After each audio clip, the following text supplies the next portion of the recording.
The Little Match Girl, a story by Hans Christian Andersen.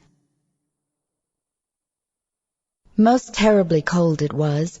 It snowed and was nearly quite dark an evening, the last evening of the year. In this cold and darkness there went along the street a poor little girl, bareheaded and with naked feet. When she left home she had slippers on, it is true, but what was the good of that? They were very large slippers which her mother had hitherto worn. So large were they, and the poor little thing lost them as she scuffled away across the street, because of two carriages that rolled by dreadfully fast. One slipper was nowhere to be found. The other had been laid hold of by an urchin, and off he ran with it. He thought it would do capitally for a cradle when he some day or other should have children himself. So the little maiden walked on with her tiny naked feet that were quite red and blue from cold. She carried a quantity of matches in an old apron, and she held a bundle of them in her hand. Nobody had bought anything of her the whole livelong day. No one had given her a single farthing. She crept along trembling with cold and hunger, a very picture of sorrow, the poor little thing. The flakes of snow covered her long fair hair, which fell in beautiful curls around her neck. But of that, of course, she never once now thought. From all the windows the candles were gleaming, and it smelt so deliciously of roast goose, for you know it was New Year's Eve. Yes, of that she thought. In a corner formed by two houses, of which one advanced more than the other, she seated herself down and cowered together. Her little feet she had drawn close up to her, but she grew colder and colder, and to go home she did not venture, for she had not sold any matches, and could not bring a farthing of money. From her father she would certainly get blows, and at home it was cold too, for above her she had only the roof, through which the wind whistled, even though the largest cracks were stopped up with straw and rags. Her little hands were almost numbed with cold. Oh, a match might afford her a world of comfort.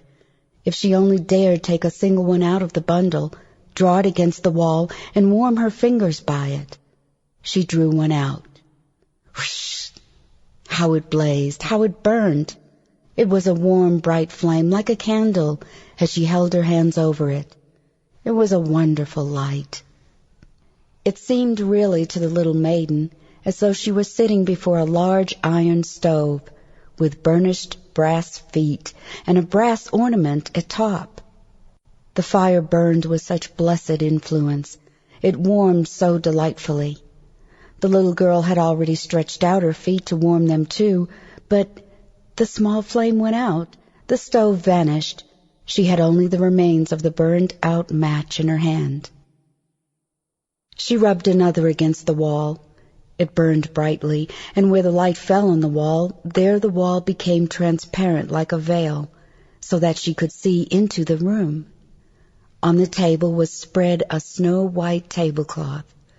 Upon it was a splendid porcelain service, and the roast goose was steaming famously with a stuffing of apple and dried plums. And what was still more capital to behold was, the goose hopped down from the dish, reeled about on the floor with knife and fork in its breast, till it came up to the poor little girl, when the match went out and nothing but the thick, cold, damp wall was left behind. She lighted another match. Now there she was sitting under the most magnificent Christmas tree. It was still larger and more decorated than the one which she had seen through the glass door in the rich merchant's house. Thousands of lights were burning on the green branches, and gaily colored pictures such as she had seen in the shop windows looked down upon her. The little maiden stretched out her hands towards them when the match went out. The lights of the Christmas tree rose higher and higher. She saw them now as stars in heaven. One fell down and formed a long trail of fire.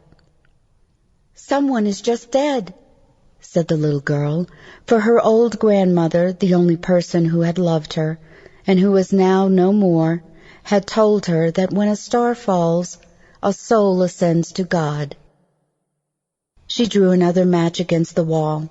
It was again light, and in the luster there stood the old grandmother, so bright and radiant, so mild, and with such an expression of love. "Grandmother," cried the little one, "oh, take me with you. You go away when the match burns out. You vanish like the warm stove, like the delicious roast goose, and like the magnificent Christmas tree."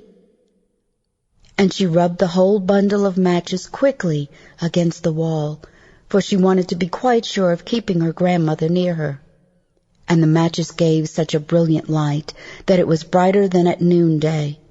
Never formerly had the grandmother been so beautiful and so tall.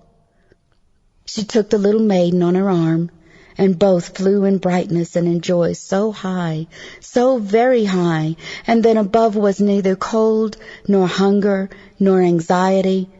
They were with God. But in the corner, at the cold hour of dawn, sat the poor girl, with rosy cheeks and with a smiling mouth, leaning against the wall, frozen to death, on the last evening of the old year. Stiff and stark sat the child there, with her matches, of which one bundle had been burnt. She wanted to warm herself, people said. No one had the slightest suspicion of what beautiful things she had seen. No one even dreamed of the splendor in which, with her grandmother, she had entered on the joys of a new year. The end.